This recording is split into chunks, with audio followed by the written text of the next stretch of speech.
Feeling ko naman, lahat ng superhero may kryptonite. I mean, may weaknesses. Diba? May weakness, oo. So, kung si Nico ay isang superhero, ano ang weakness mo? Ano ba weakness ko?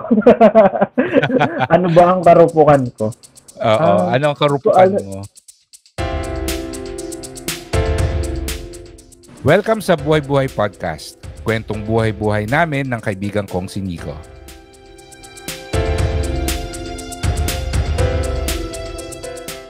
Sino ang idol mo na superhero? Meron ba? Idol ko ng superhero. Actually, nung bata ko, ang idol ko, ang gusto ko talaga, si Batman, si Spider-Man. Ayun talaga yung gusto ko. Dalawa, si Batman at si Spider-Man. Bakit? Wala, kasi yun yung napapanood ko. Yun yung napapanood ko kasi, si Spider-Man, kaya ko siya nagustuhan. Wala, kasi ang liksi niya. Diba? Ang liksi niya. Okay. Tapos, ganun siya. Yun. Yun lang naman yung naano ko sa kanya. Si Batman, ano nagustuhan mo kay Batman? Si Batman, ang nagustuhan ko kay Batman kasi mayaman siya. Diba? Diba? Parang ba siya? Heredero. Parang gano'n, diba? Billionaire siya. Ayun. Hindi ko masyadong kasi alam yung parents niya kasi yung parents niya, yung nag-establish yung Wayne Industries. So, sila? Kapitalista sila. Tapos syempre namatay yung parents niya. So sa kanya, pumunta namatay lahat. Na maaga, diba? Oo. Yung parents niya. Yes. So sa kanya napunta lahat yung empire nung business. Yan. Kaya siya mayaman. But inherently wala namang superpower si Batman. Lang siya, matalino siya at saka mag-gadgets. I think yung mag-gadgets yun. Yun yung gadgets niya yung ano bang tawag din sa sasakyan niya? Batmobile. Batmobile. So, yung tanong natin today is kung magkakaroon ka ng superpower, ano yung gusto mo magkaroon ka? So, yung superpower bang gusto mo ay kung ano yung meron dun sa mga favorite mo na superhero or merong completely different superpower na gusto mo? Yan. Actually, yan yung iniisip ko kanina pa kung ano ba yung superpower na pag kung sakaling magkakaroon ako. Siguro yung sapot ni Spider-Man. Joke lang. Bakit naman? Kasi marami akong gustong saputin. Oh. Para iba yun. Iba. Ano pala yan? Ibang site pala yan. Hindi, ang gusto ko talagang maging superpower. Gusto ko yung kay Professor Charles, yung yung nakakapag-isip, nakakabasa ng isip, diba? Mind power. Tapos nakakapasok siya sa isip ng ibang tao, nababasa niya. Naririnig mo or nababasa mo? Naririnig, diba? Tao, oo. Meron siyang may audio na umano sa utak niya. Ayun. So, bakit? Ang tanong, bakit gusto mong malaman yung iniisip ng mga ibang tao? Bakit nga ba? Pero yun yung parang isa sa mga gusto kong magkaroon. Yung ano ba yung iniisip ng ibang tao? Curious ako ba? Paano sila mag-isip? Bakit kaya nila nagawa yung isang bagay, ganon? Ba't sila nag-come up sa ganon decision? Or pwede rin kasi siyang magamit sa, halimbawa, sa business, di ba? Diba, kung ako nagbebenta ko ng brownies, ano yung iniisip niya dun sa brownies ko? Paano ko siya mapapabili dun sa brownies ko, di ba? Yun yung isa sa mga iniisip ko na bakit yung superpowers na yun. Since din talaga ako, nasa sales industry, di ba? So, iniisip ko din paano mag-isip yung mga customer. Masyadong personal. Ayun. Pero yun yung dahilan siguro.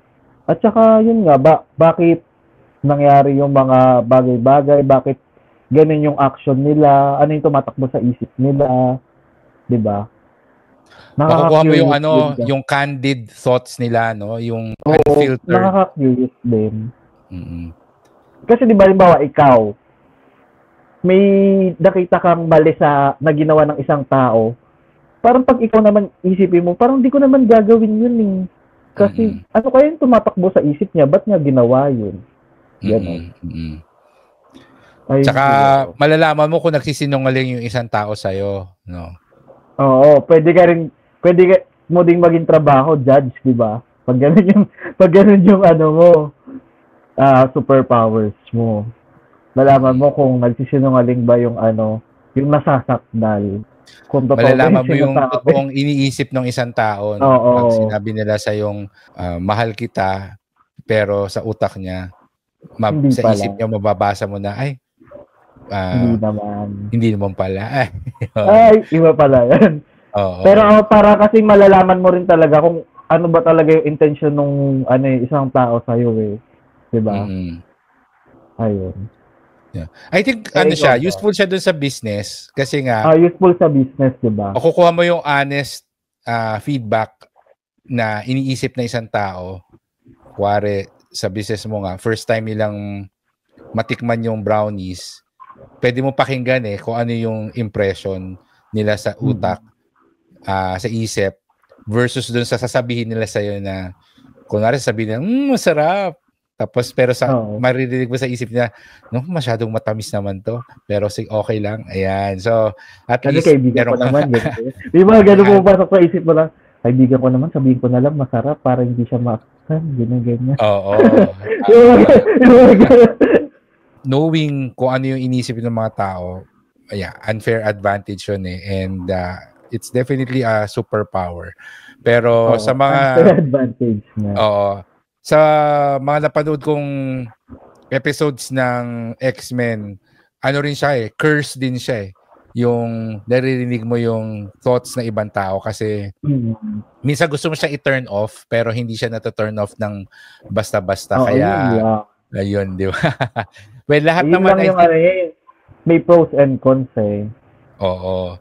I think lahat naman ng superpower merong pros and cons. It's just that kailangan mong pumili kung ano yung disadvantage na willing kang tiisin or willing mong harapin, no? Yan. Mahirap din talaga maging mutant. Diba? Oo naman. Yan. Nung bata ako, mahilig ako manood ng Justice League. And ang medyo nagustuhan ko na superhero noon si Green Lantern. Particularly because nainggit ako dun sa singsing niya na pwedeng mag-create ng kahit ano, di ba? So yung cartoons ng Justice League, yun yung pinapakita na power ni Green Lantern. And nung bata ako, parang naisip ko na ang sarap naman nun kasi lahat ng laruan pwede kong i-create, 'di ba? Magkakaroon ako ng laruan na gusto ko. Yun yung mga primary thoughts ko noon kung bakit ko nagustuhan si Green Lantern. Hindi ako masyadong naiinggit noon sa super strength ni Superman or yung bilis ni Flash. Sa akin talaga parang ang cool noon kung meron ako nung singsing ni Green Lantern. Kasi kung gusto ko ng kunwari ng truck na laruan, madali lang. Uso doon dati. Ka ng iba't ibang bagay. Oo, uso doon dati nung bata ako, yung mga remote control, diba? Remote control na kotse. Yeah, madaling gawin, no? Hindi na ako magpapabili sa magulang ko. So, yun. Pero kung ako yung papipiliin kung ano yung gusto kong super power, depende kasi kung anong klaseng superpower ba, no? So, medyo may complication sa akin kasi ang gusto kong superpower talaga, hindi siya masyadong common yung plot armor. Familiar ba sa plot armor na superpower? So, PLOT. Ngayon ko lang siya narinig. Ngayon mo lang siya narinig. Yung plot armor, P-L-O-T as in plot, as in story, tas armor as in A-R-M-O-R. Kaya siya plot armor, ano yan main character syndrome. Ibig sabihin, since main character ka, protected ka nung story mo na hindi ka mamatay, hindi ka at the end of the story, ikaw yung mananalo. Kasi parang ikaw yung lahat bida. favorable sa'yo. Kasi, yes. plot nga. Ang plot sa'yo. So plot armor. Another term for that is infinite luck. So parang sobrang swerte mo. Yan. So sa pagdating sa mga TV series and movies, alam mo yung feeling mo na ay hindi mo mamatay kasi bida yan di ba? Or alam mo na bida yan, so in the end siya yung mananalo. Yan. So passive siya na superpower yung plot armor or infinite luck. So naisip ko parang masarap yung meron kang ganun na superpower kasi parang kahit anong gawin mo. Oo, magiging matapang ka na sumubok ng kahit ano kasi alam mo na magiging successful. Although syempre, disadvantage din yun na baka hindi na maging challenging sa'yo na mag-pursue ng mga bagay-bagay kasi alam mo, siswertihan ka. But para sa akin, ang interesting siguro nun kasi lahat ng gusto mo subukan, magsasucceed ka kasi nga meron kang infinite luck. No? So, interesting sa akin yung superpower na yun. Pero, kung ang pag-usapan natin ay yung mga classic na mga superpower, if there's such a thing, ang gusto ko yung super speed. Kasi, parang si Flash. Oo. Ang rational ko naman dyan, minsan kasi nahuhuli ko yung sarili ko na madami kong kailangan gawin. Sana marami pa akong oras para gawin to. Pero feeling ko kasi ang complicated kung kaya mong i-stop yung time. Kasi ano yun, magsa-stop yung time ng buong universe o yung area mo lang. So I think ang better workaround doon is ikaw, magkaroon ka ng super speed. So kahit na marami kang kailangan gawin, magagawa mo siya kagad kasi mabilis ka. Hindi lang naman kasi yan sa pagtakbo di ba? Maski sa paggalaw mo. So I think mas magiging productive ako kung may super speed ako. Plus, the fact na madaling pumunta sa mga iba't ibang lugar kasi pwede mo takbuhin na lang, di ba? Or something like that. So, madali pumunta sa mga iba't ibang lugar. Yan. So, kung classic na na superpower or I would say active na superpower, super speed probably yung gusto ko. But kung passive or yung the first superpower that comes to mind, plot armor or infinite luck ang gusto kong superpower. Yan. Recognize na yan na superpower yung plot armor sa mga comics. Hindi lang siya masyadong popular sa mga movies and TV series. Yeah.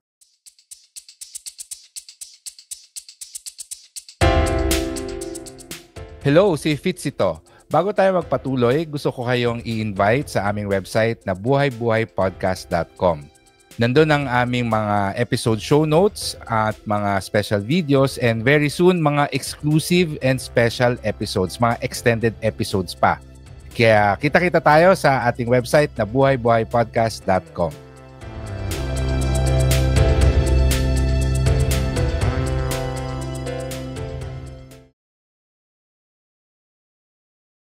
Sa mga Marvel, ang superhero na medyo parang gusto ko, si Iron Man. Which is very similar kung bakit gusto mo si Batman. Kasi para sa akin, ang yaman nito ni Iron Man. No? Parang gusto ko rin yung ganun. At saka ang mga gadgets, di ba? Oo, mag-gadget siya. Actually, parang sila yung mag-equivalent si Iron Man tsaka si Batman. No? Oo, pwede sila. But more than that, believe kasi ako, well, at least kung paano na-portray si Iron Man sa MCU, ang talino niya, doon ako nainggit sa kanya. Ang talino niya, no, si Iron Man. Again, inherently wala naman siya talagang superpower. Mayaman lang talaga siya, but also matalino siya. And it would be interesting na meron kang ganong klaseng talino para maka-create, maka-invento ng mga kung ano-anong gadget, kung ano-anong bagay, no? So Super para sa akin, advanced. interesting yung ganon. Tapos may plot armor ka pa, di ba? So kahit anong subukan mong imbentuhin, magsasucceed ka, di ba? Ikaw, kung magiging superhero ka, would you say na gusto mo ikaw maging si Batman? Or meron kang particular na superhero na gusto mo maging? Siguro, parang naisip ko nga din yan si Batman or si Iron Man or si sino ba. Dati gusto ko din si Superman kasi halos lahat ng lakas nasa kanya na. Diba? Parang strength, may super speed din siya. Tapos meron din siyang anong tawag doon yung vision something. Laser vision. May laser vision din siya, diba? May X-ray vision, tsaka laser eyes. So. Tsaka super lakas talaga niya. Oo. Siguro si Superman, yung gusto ko. Parang feeling ko kasi yun na yun Superman na yun. Sobrang pero lakas may weakness ka na kryptonite. Oo. May kryptonite lang ako. Ayun. Feeling ko naman, lahat ng superhero may kryptonite. I mean, may weaknesses. Diba? May weakness. Oo. So, kung si Nico ay isang superhero, ano ang weakness mo? Ano ba weakness ko? Ano ba ang karupukan ko? Oo. Ano ang karupukan mo? Di ko maisip. Parang ang hirap niya isipin, no? Siguro depende sa sa sitwasyon. Siguro. So siguro na lang. Ano yung weakness mo na tinatry mo i-improve or ayusin? Ano yung something na feeling mo kailangan mong i-improve sa sarili mo? Yan. Alam ko na. Ano? Yung pagiging siguro people pleaser. May kasi parang siyempre may ganung ko. Parang gusto ko lagi na pi-please yung yung mga tao ganyan. Kaya kahit na parang labag sa akin, gagawin ko pa din. Ayun. Wino-workout ko naman siya. Naman tayo? Work in progress naman tayo. Tama naman. Ang weakness ko, chocolates. Usually, iniisip ko kanina pagkain Bigyan mo lang ako pagkain. Oo. Sa'yo, Lord Stowe ang iyong weakness. Lord Stowe pa din. Ay, hindi na. Ayoko na ng... ayoko magsabi. Baka mamaya sabihin nila, sinisiraan yung Lord Stowe. Pero Lord Stowe, custard pa din. Sarap. Egg tart pala. Ang masasabi ko na weakness or one aspect of myself na tinatry ko na i-improve, I would say yung may tendency kasi ako maging stubborn in a sense na pag mayroon akong naisip na gustong gawin, parang hindi ako napapakali hanggat hindi ko siya nagagawa. Which I think can be both a plus and a negative, no? But in my case, in most cases, nagiging negative siya in a sense na nanineglect ko yung mga dapat mas mataas yung priority sa ginagawa ko. So, simple na example, mayroon akong kailangan ng tapusin na report for the day. Tapos, napansin ko, magulo yung aparador ko, yung mga damit ko. So, papasok sa utak ko na parang gusto ko ayusin yung mga damit ko sa aparador. So, hindi ako mapapakali dun sa ginagawa ko report hanggat sa hindi mo gawin ko na nga ito. Oo, parang matitemp ako. Tapos, once na simulan ko siya, gusto ko siyang tapusin. So, in the end, tapos may maisip ka na naman na ibang bagay na gawin. Yun nga. Ano ba? ADHD ba yun? Or Para sa akin kasi, ang tawag ko sa sarili ko, medyo yung stubborn nga na kapag may pumasok sa isip ko na idea, parang gusto ko siyang i-pursue, hindi ko, nahihirapan ako na i-set aside siya. Naku, mamaya mo na isipin yan or bukas mo na gawin yan kasi ito yung priority mo for the day. So, yun yung yun yung something that I would like to improve on myself. That's why, ang ginagawa ko talaga, the day before, siniset ko na ito yung top 3 things na gagawin ko bukas. So, sinaside ko na yung sarili ko. Oo, ito yung kailangan mo ma-accomplish bukas. So, okay lang na wala kang ibang gawin kundi itong tatlong to. Ayan. So, para pag dumating na yung araw at meron akong nagkaroon ng distraction, meron akong temptation na gumawa ng ibang bagay, mawo-work ko to my advantage yung pagiging stubborn ko kasi i-remind ko yung sarili ko na akala ko ba ito yung gusto mong gawin today? Bakit yan yung ginagawa mo ngayon? So,